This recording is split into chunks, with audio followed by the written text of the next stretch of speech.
दरम्यान राज्यातल्या हवामानात सध्या मोठ्या प्रमाणावर बदल व्हायला सुरुवात झाली आहे। 1 जून पासून सुरू होणाऱ्या नवीन आठवड्यात हवामानाचा नूर अधिकच बदलणार आहे। हवामान विभागाने दिलेल्या अंदाजानुसार राज्यातील अनेक भागांमध्ये वादळी पावसाची दाट शक्यता आहे।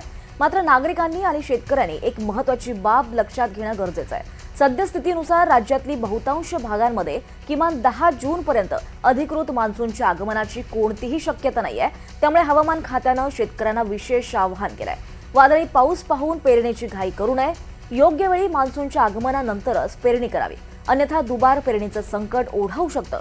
पुढचे काही दिवस विजांच्या कडकडाटासह पाऊस पडण्याची शक्यता असल्यानं नागरिकांनी काळजी घ्यावी असं सुद्धा आवाहन प्रशासनाकडून करण्यात आलं आहे। राज्यात मान्सूनचं आगमन लांबणार आहे। शेतकऱ्यांनी पेरणीची घाई करू नये असं आवाहन करण्यात आलं आहे।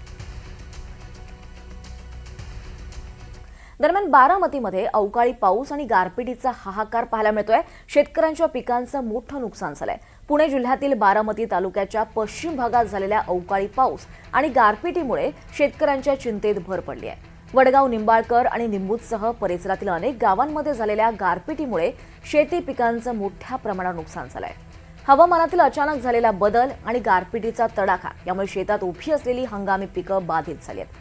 अनेक ठिकाणी पिकं जमिनीवर आडवी झालीत आणि त्यामुळे शेतकऱ्यांमध्ये आर्थिक नुकसानीची भीती निर्माण झाली आहे। काही भागांमध्ये सोसाट्याच्या वाऱ्यासह झालेल्या पावसामुळे परिस्थिती अधिकच बिकट झाली आहे। सोसाट्याचा वारा आणि पाऊस यामुळे फळबागांचं सुद्धा प्रचंड नुकसान झालं असावं अशी भीती व्यक्त केली जाते आहे। दरम्यान या नैसर्गिक आपत्तीमुळे हवालदिल झालेले शेतकरी प्रशासनानं नुकसानीचा पंचनामा करून आपल्याला नुकसान भरपाई द्यावी अशी मागणी करतायत।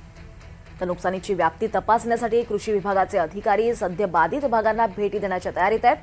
पिकांच्या काढणीच्या अगदी तोंडावरच हे नैसर्गिक संकट आलेलं आहे। त्यामुळे आपली सर्व मेहनत पूर्णपणे वाया गेल्याची खंत शेतकरी व्यक्त करतोय। बारामतीमध्ये अवकाळी पाऊस झालाय, गारपिटीचा हाहाकार पाहायला मिळतोय। त्यामुळे शेतकऱ्यांचं प्रचंड नुकसान झालंय। त्या नुकसानीचा पंचनामा करून मदत द्यावी अशी मागणी होते आहे। हे दृश्य आपण पाहतोय कशा पद्धतीनं बारामतीमध्ये अवकाळी पाऊस झालाय। पावसासह गारपीट सुद्धा झालेली आहे आणि यांचा तडाखा पिकांना बसलेला आहे।